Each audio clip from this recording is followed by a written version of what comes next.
This Friday, your favorite emotions are back on the big screen in Disney and Pixar's Inside Out 2. It's time to greet your Team Riley. It's anger. Let me at him. Fear. Safety checklist is complete. Disgust. Ew. Sadness is in the house. Oh, no. Hello, I'm anxiety. I'm one of Riley's new emotions. Disney and Pixar's Inside Out 2. There's a part 2? We're going! Rated PG. Parental guidance suggested. Only in theaters Friday. Get tickets now. I am Madison Timmons. I'm Chris Soucy. And we're paranormal specialists who live in the most haunted city on earth, Savannah, Georgia. Every day is Halloween in our line of work, so join us as we spin true tales of haunts, murders, and disturbing Savannah history.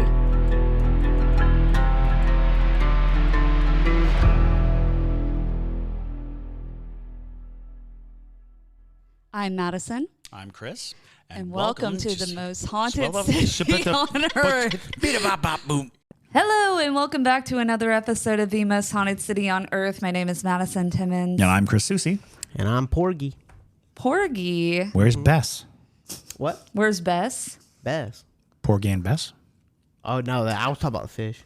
Oh. Yeah, my dad caught a porgy last weekend. I was just thinking about it, so my name's Porgy.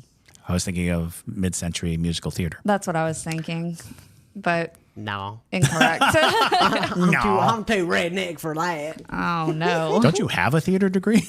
Yes, I do. Yeah. He does. Anyway, we're going to Alaska today. Going back to Alaska. Yes, back to Alaska, the wilderness, Back to the Alaska. frontier. The last episode we did cryptids, and today we're going to talk about aliens. The truth is out there. We did In this not case, rehearse that. way out there. Yeah, I know. Yeah. That seemed rehearsed. We did not rehearse that. Yeah. No, it was not rehearsed. But yeah, we're going to talk about the Alaska Triangle and Mount Hayes, which is the root of a number of conspiracy theories revolving around aliens and things like that. So if you like aliens, this is your time to shine. Oh, yeah. We talked a little bit about it last episode, that there's some weird overlap sometimes where when you talk about the paranormal, people don't consider aliens to be a part of that. But that's not really, in our opinion, how we feel about it. Because if it's something that can't truly be explained, then it's paranormal. Then it's paranormal. It's not normal. Yeah. Para, different than normal. Exactly. And aliens have been the hot button topic of the year practically. So Oh, absolutely. We were barraged with all of this very intriguing and interesting information, disclosures about not only our understanding of UFOs, but our understanding of non-human intelligence and our intercommunications with these beings. And we find ourselves like so beleaguered that it didn't really make that big a difference to us. it's true. If you had said this like 40 years ago, people would have lost their minds. Mm-hmm. Yeah. But now it's like, oh, well, it's Tuesday. Yeah. Well, of What's course. going on? We've got a global pandemic. The world is falling apart. Oh, there are aliens. Oh, yeah, whatever. Exactly. Did you see the price of eggs? So, yeah. It's true. But before we begin, yes. let's go ahead and, Madison, tell people why it's good to be a parajunkie. Yeah, so it's always a good time to be a parajunkie. Always. We just got done doing a fix where we talked about a brutal horror film and Chris's experience with a possible serial killer in a movie theater. We talked about our cryptid of the day, which is a new thing we've been doing.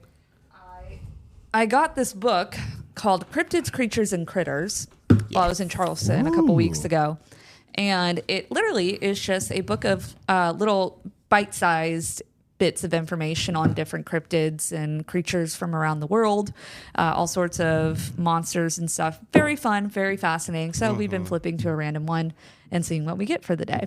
So That's pretty fun. today we got a fairy hound. Yes, so, we did get a fairy hound. of death. The old Feyhound of Death. Fey hound of death. But yeah, so it's Also, sorry. it's okay. It's a really good time to be a parajunkie. Also, we're going to be doing some more private live streams Yep. coming up here shortly. We are always doing the investigations where we go out, and we're probably going to do some investigations regionally here in the next coming months and so stuff like that. So they'll be getting those sort of private investigation live streams. They'll be getting all of that content that we film while we're in these locations beforehand, which is what we've done in the past. So yeah, it's a fun time. We live stream 90% of our episodes. Mm-hmm. So I would say even more than that. And talking about the TV coming. Oh, yeah. And so JT is getting Chris and I a TV screen so that we can read the comments from the Para Junkies while we're live streaming the episodes because they are obviously commenting while we're doing this, but JT doesn't always feel like interrupting us while we're in the throes of it. So this is true. This will make sure that Chris and I can see them and then we can address them while we are filming. So yeah. And then Chris, what you don't know is that I spent lots of money on a zero gravity chair because my back, if you can see even right now, I am slanted. You're an S. It hurts quite bad. So I am going to be in a zero gravity chair now running the podcast. That's going to be awesome. Couldn't we just hang you from the ceiling? That's fine. Do that too. Yeah. Just get like a baby Bjorn. Yes. Just have you bouncing, bounce. Yeah, you get the the aerial hammocks and stuff. Yeah, there you go. Yeah, that's like the stretchier fabric and whatnot. You can literally Scoliosis sucks, y'all. don't do it. True. Don't do it. Don't avoid do it if you can. Yeah. It's awful. Anyway, let's go ahead and enough about my problems. Well, we'll talk about other people's problems. Yes. In Alaska, particularly. Like those Alaskans in the Alaska Triangle. In the Alaska Triangle, which everybody knows about the Bermuda Triangle, but the Alaska Triangle is so much worse. Which, by the way, JT and I are going to Bermuda in September, so we will compare. Yeah, find the thing. And it's also interesting to note that the triangles, they're all over. Mm-hmm. There's a pretty famous one in Massachusetts. There are these triangles where people have basically triangulated an area of heightened paranormal activity. And sometimes it's UFO related, sometimes it is spiritually and dimensionally related. But the fact that we have done these triangulations over and over again, because there's one that uses like the Bermuda Triangle as one point. Mm-hmm. Then you go off to, I think, the middle of America, and then back over to Egypt to create a triangle. Oh, yeah, there are lots of triangles. Lots of triangles. Okay. It's probably worth a deep dive as well. Yeah, we could do on the triangle. Just triangle of the week. Triangle of the week. This week's triangle is I-95. So, the Alaska Triangle is also referred to as the Alaska Bermuda Triangle because it's the most famous one, of course. Right. And it is an area of wilderness in Alaska notorious for a disproportionately high number of people, aircraft, and boats that have gone missing under mysterious circumstances. Wow. Okay. Yeah. Interesting.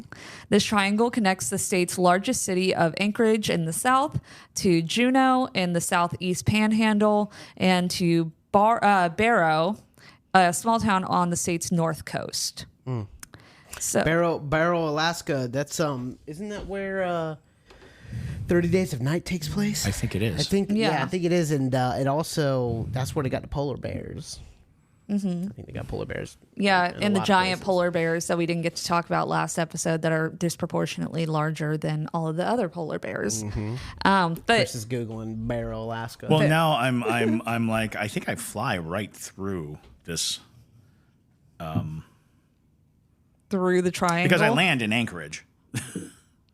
Okay, and then I head due north. Due north. Oh, good. So glad. So glad that you're going to fly right through the triangle. Oh, gosh. I didn't even think about that. Uh-huh. Oh, my gosh. I didn't even think about that. Chris, don't die. This is his... Oh, my God. It'd be great for the podcast, though. It would not be great for I'll tell you, if I die, I will do everything in my ability to come back and be a part of the podcast as a ghost. Yeah. No. Guaranteed. It would not be great for the podcast. Well... The Alaska Triangle covers that large area. It's sparsely populated, and it encompasses much of the state's wilderness, including rugged terrain, dense forests, vast tundras and desolate mountains along with glaciers and cold, turbulent waters. So, like, literally everything. Lovely. All the things that can kill Chris. Yep. Now I'm going Yay. to worry about this. I'm the looking entire forward to episode. it. Yes. So this challenging environment naturally contributes to travel and navigation difficulties, making it hazardous for unprepared or inexperienced travelers. Gracious. Now, the disappearances. So since 1988, it is estimated that up to 16,000 people have vanished in the Alaska Triangle. Good Lord. Wow. 16,000 people. Debria, you know what to do. 16,000. She's going to put like a wha-chow sound to it. But this high disappearance rate is often attributed to the harsh environmental conditions, wildlife, and topography. However, the sheer number of incidents have spurred various speculations, including supernatural explanations such as energy vortexes, alien activity, and mythical creatures such as the Kushtaka, a shape-shifting creature from the Tlingit folklore that is said to lure people away from safety, which I believe we talked about the Kushtaka. I think we did, yeah. Yes. So even the Kushtaka is getting its hands into luring people away. It's good stuff. Good stuff. And due to the high number of disappearances, search and rescue operations in the Alaska Triangle are frequent and challenging. So these efforts are complicated by the size and terrain of the area. And despite modern technology and skilled rescue teams, many who disappear in the triangle are never found. And recovery missions are often hampered by the same environmental hazards that contribute to the disappearances. Nature is a beast, and people constantly underestimate how very easy it is to completely lose not just people, but entire planes, entire vehicles. The people who go missing in wilderness, the odds of finding them are so slim. They are remarkably slim. And that does lead to that notion that it's supernatural, but it may not be supernatural. It might just be nature. It might just be natural that you go into a dense, wilderness and are never seen again. Well, so here's the thing. Another number of missing people was that in the past 50 years, over 20,000 people have gone missing, including various planes as well. Wow. And the Tlingit tribe claims demons and evil spirits are to blame. Yeah. Ooh. Others say, this is referring to the Quileute tribe, they believe black hairless dogs are the blame. What? Oh, the old black hairless dog. That's a Sholo. Yeah, it's just a Sholo. No, it's but here's the thing. I couldn't find any more elaboration on this claim. They just straight up said it's the black hairless dogs. It's very peculiar because that climate would not necessarily lend to hairless anythings. Right. You would not expect to see any form of hairless animal in an Alaskan climate. No. So, that does kind of like fall into that interesting, almost Wendigo-like construct of, well, what are you looking at? What are you finding out there? Hold on. Let me go back and see my note on the Kushtaka because I want to say they have a werewolf creature. Yes. So 1 second. Oh, no, never mind. That's the adlet. So the adlet. Yeah. Yeah. So the adlet was the one that has the lower body of a canine, upper body of a human, and has extraordinary speed and strength. But they are considered kind of that dog wolf sort of thing. So that would be the only thing I could think of that maybe could be in the realm of what they're referring to. But literally, they just, like in one article, they interviewed somebody from the Quileute tribe, and they just said, "Oh yeah, it was the black hairless dogs." And I'm like, nothing more, nothing more. You don't want to explain what these are? Okay, sounds good." All the junkies are like, "Chris, don't die." Literally, literally. I promise you, it'll take a lot more than 500 square miles of paranormal horror to stop me. I don't know. That's pretty. It's pretty rough. Sounds pretty brutal. It does, doesn't it? But I'm not going out into the wilderness, all right? well, you said you're going on a nature hike. Don't alarm people. Well, I am planning on taking like long walks because the sun doesn't set entirely. that is true. The So 2 o'clock in the morning, I'm out.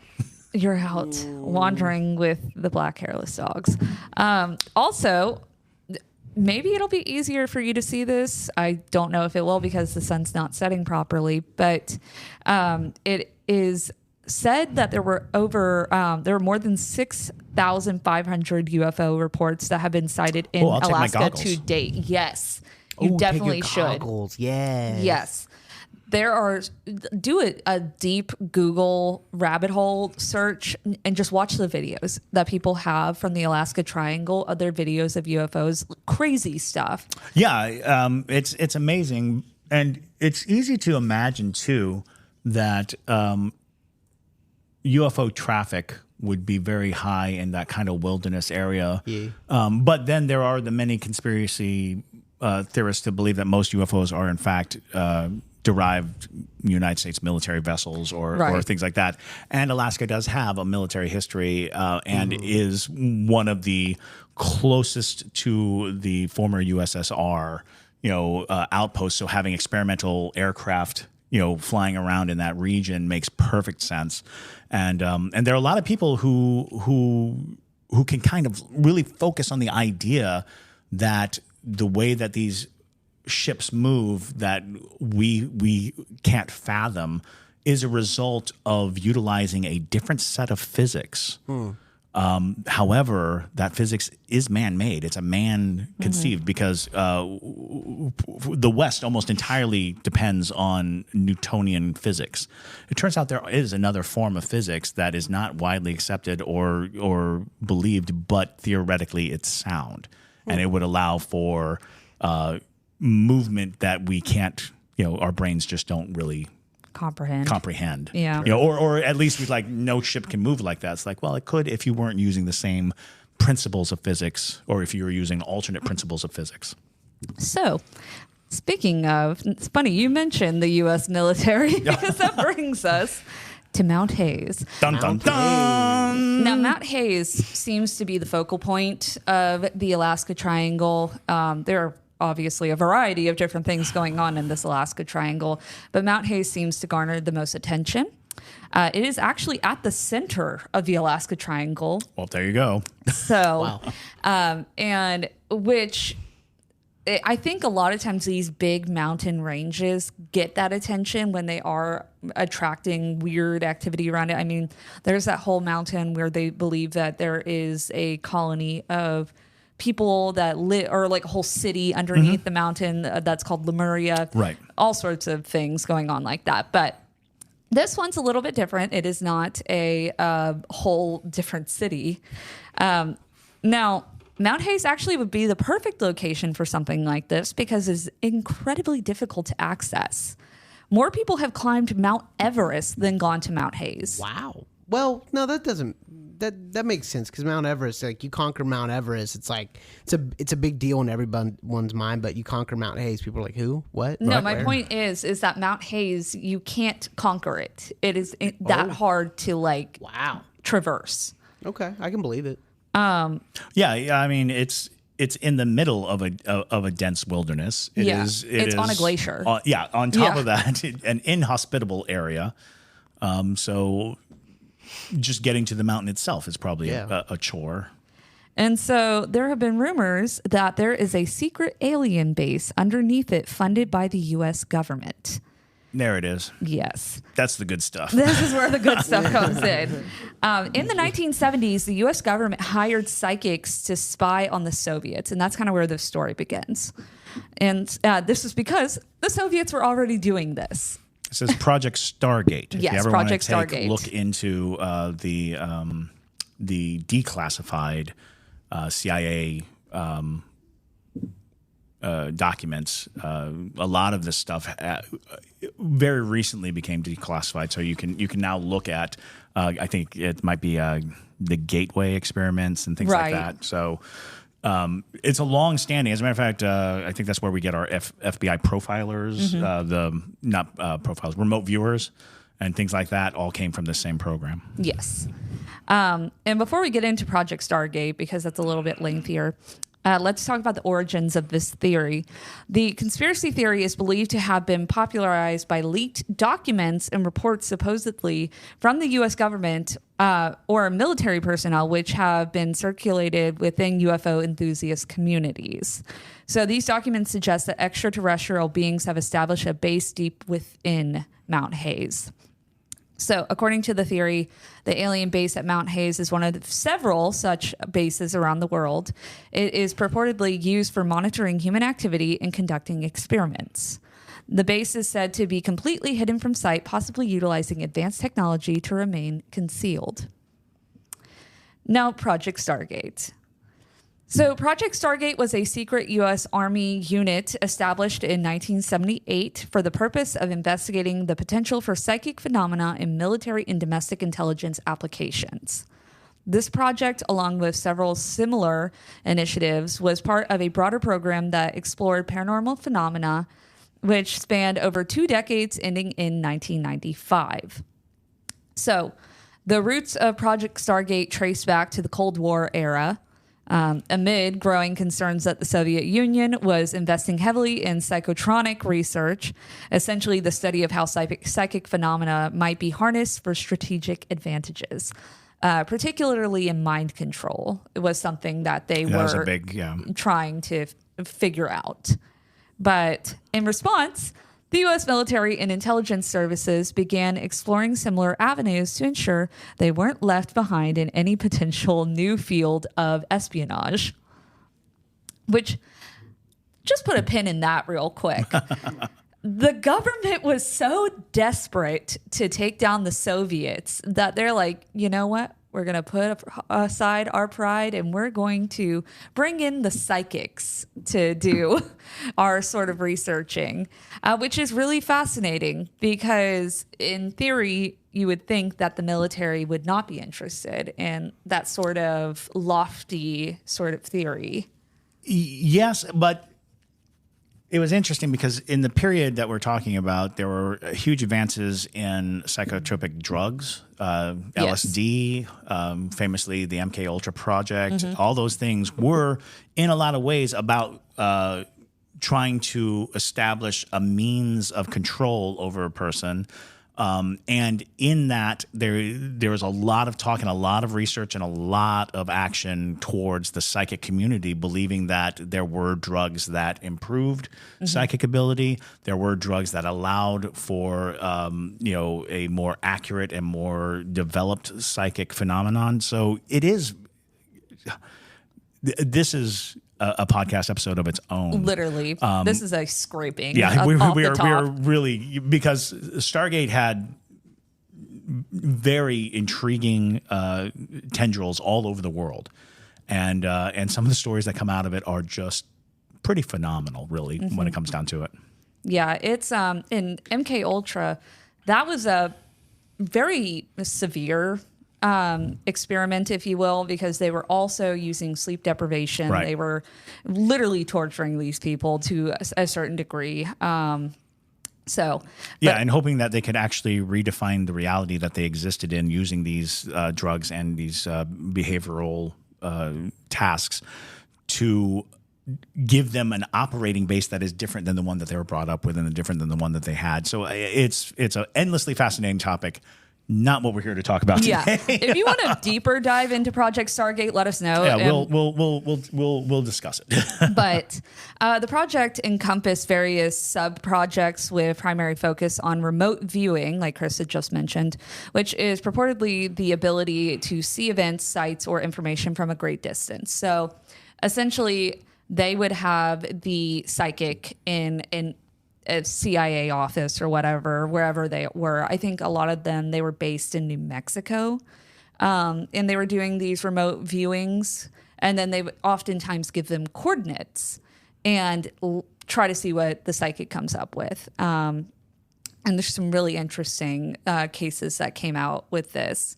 But the U.S. government hoped to use this ability for spying on restricted locations, gathering intelligence on foreign adversaries, and even locating hostages or missing personnel.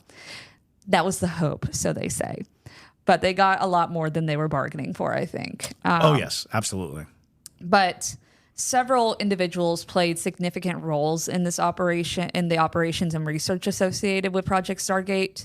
And a couple of the notable ones, there's another one that we'll talk about a little bit later because I think he's really the most important factor of this, in my opinion at least.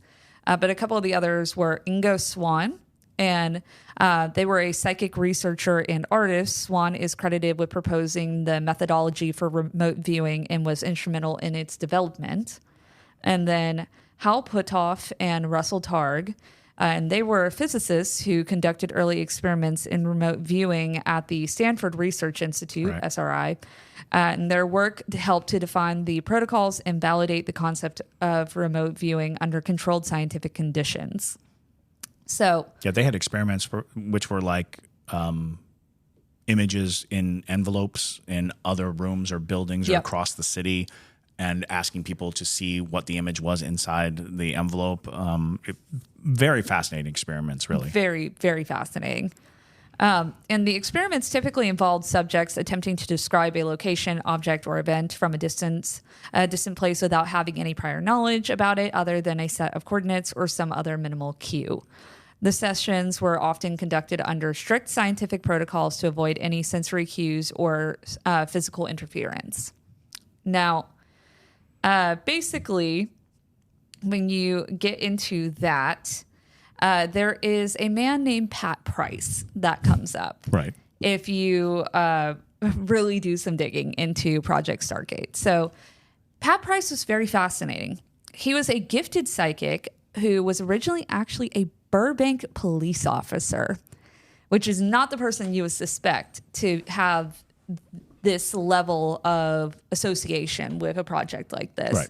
I figured you would enjoy that fact, Jay. Yeah. But now, he actually ended up working with the Stanford Institute and was recruited by the CIA for Project Stargate. So Pat Price was in a session with the CIA, and they had given him his coordinates, and they gave him his little minimal, information that they wanted for him to assess, which had nothing to do with what he ended up pulling. He ended up getting what was called an attraction. Yep. So with essentially a remote viewing session, you can get what they call an attraction, which is literally just something that seems more interesting and it pulls your attention to it.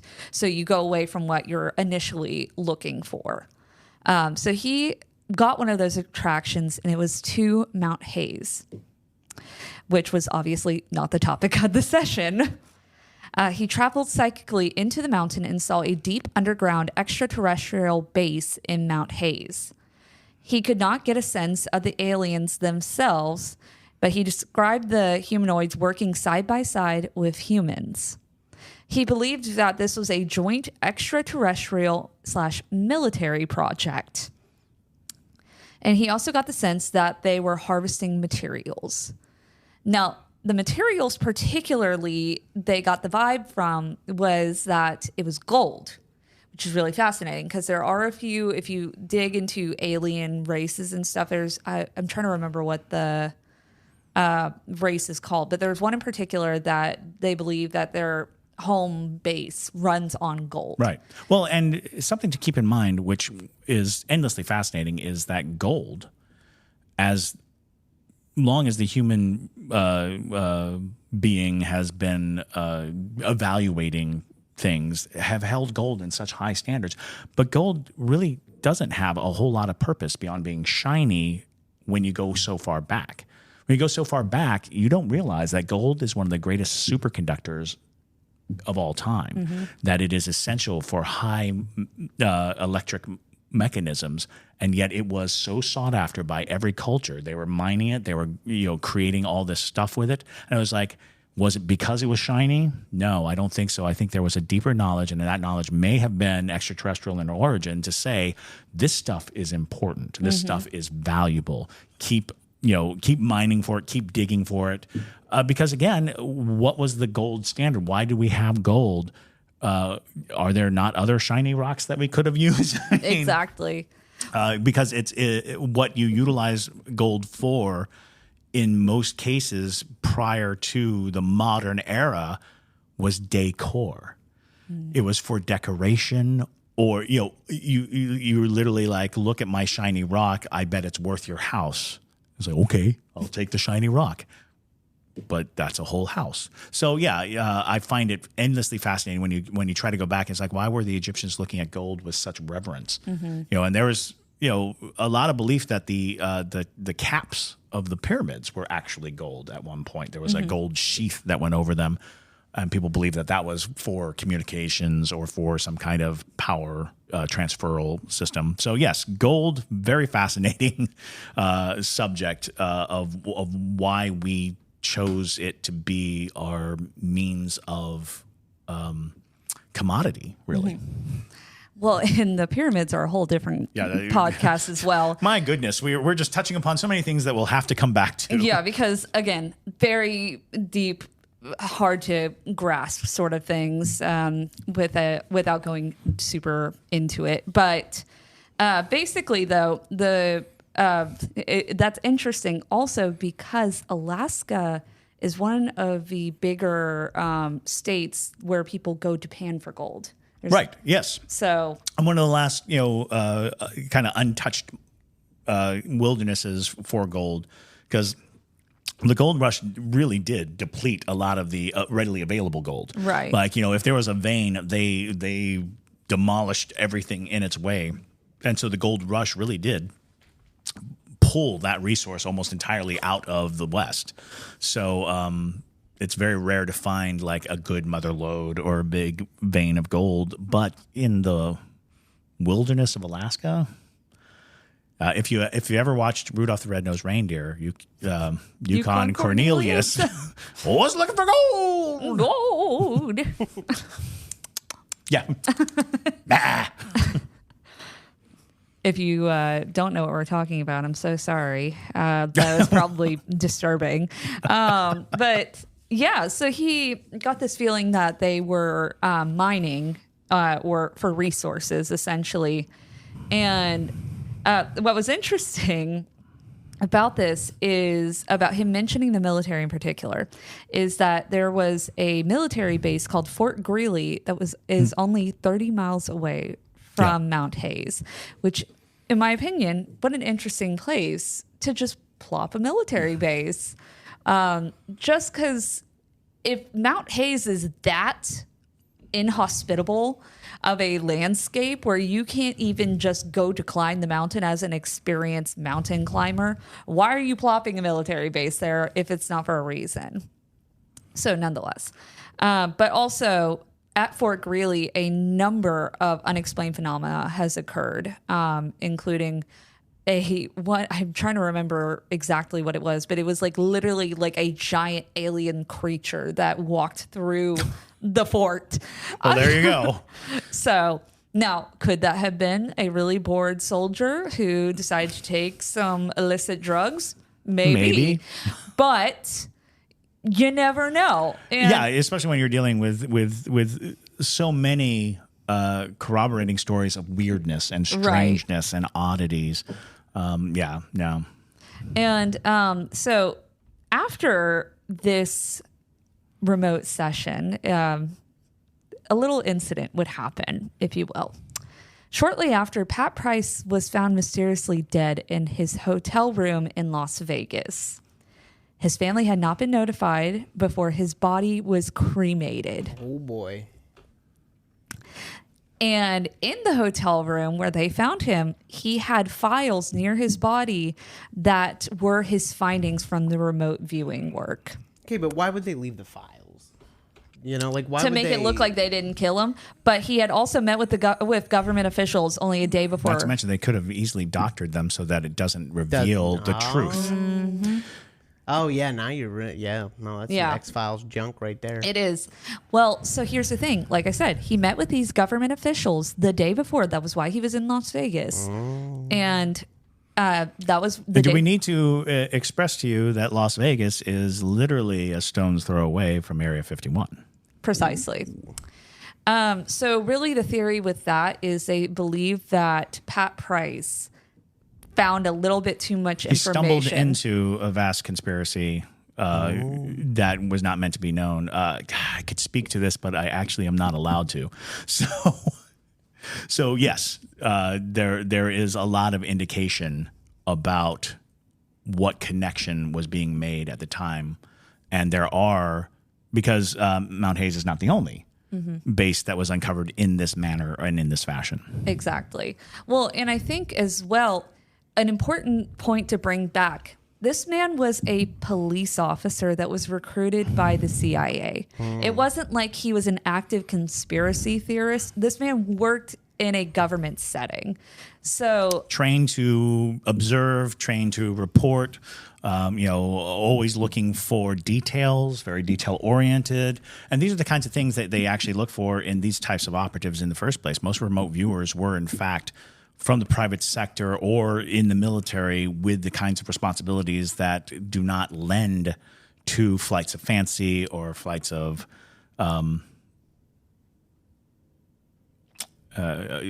following their imaginations. I'm realizing that there is like an entirely different unit out there that we could discuss that was more geared towards that type of activity and action, but we should probably stick to this. Let's get through the Mount Hayes. Yeah. But yeah, so basically, after the Pat Price thing, I feel like the CIA kind of quickly wrapped this up, and they were at least trying to keep it out of the public gaze, if you will, because I don't think they really want people talking about Mount Hayes and what might be underneath it. Absolutely. But alien or not, it's like, right, exactly. But we will end this with some theories as to what, if there are aliens existing underneath Mount Hayes in this secret way, some races of aliens that have been mentioned to possibly be the ones that are doing this sort of activity.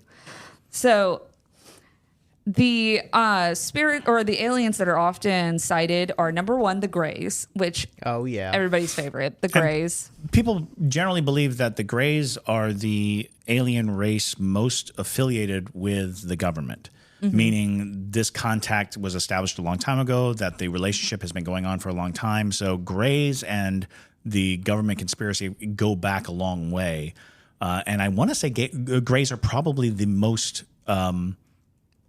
known alien species. As a matter of fact, there are probably people who don't realize there are other races of aliens. They only know the big, bulbous, black-eyed, squat, big head, gray aliens.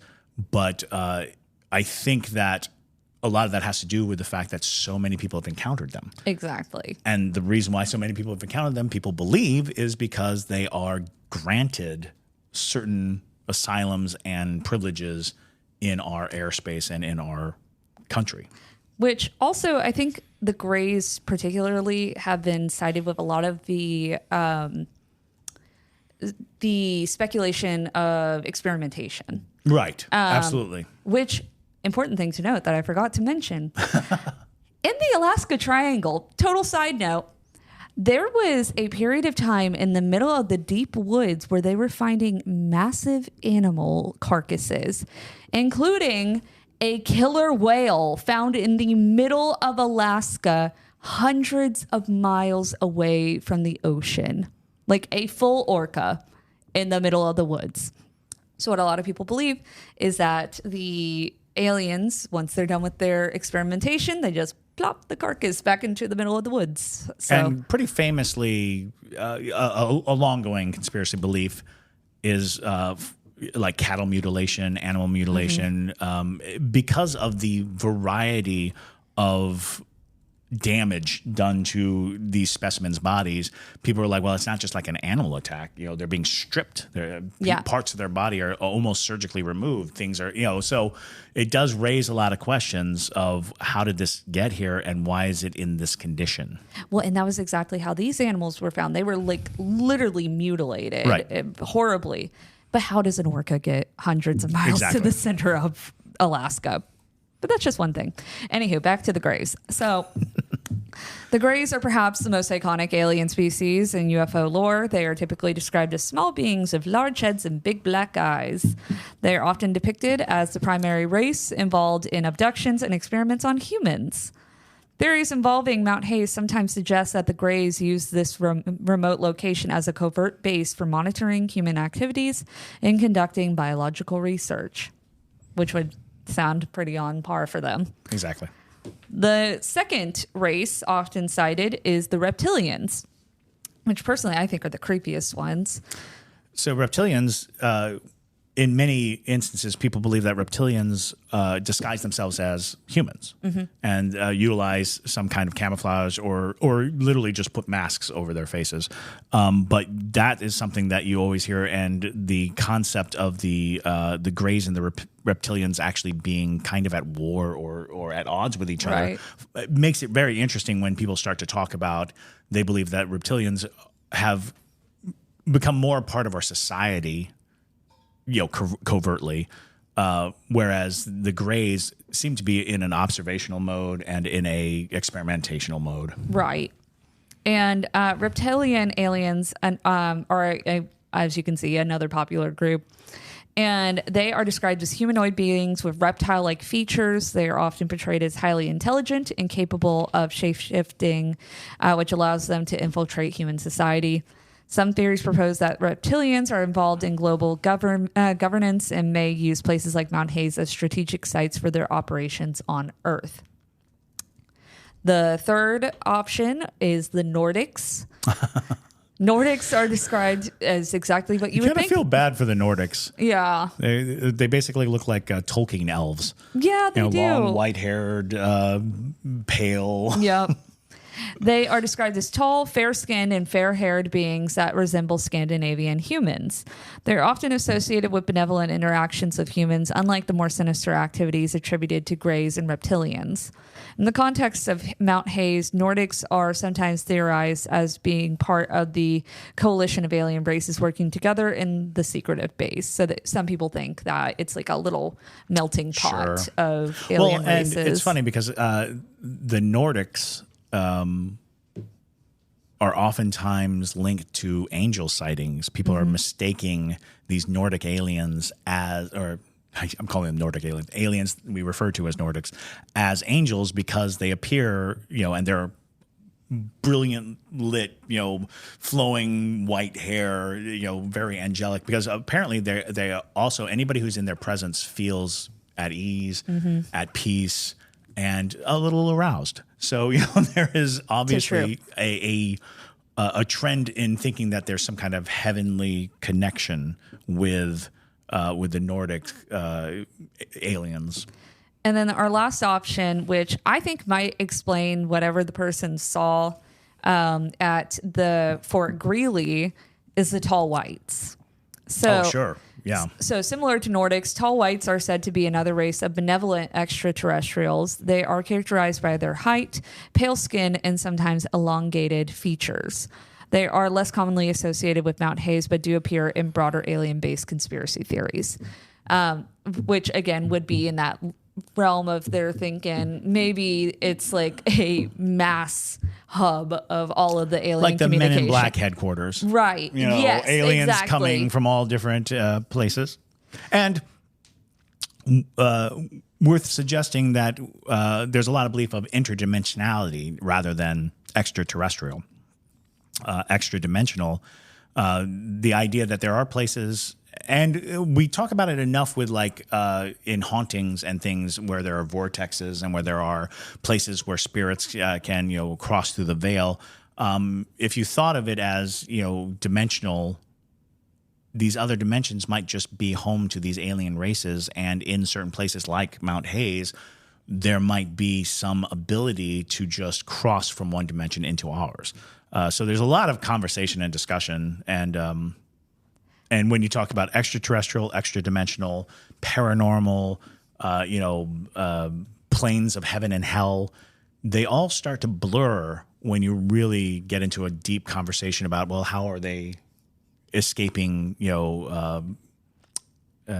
observation. Right.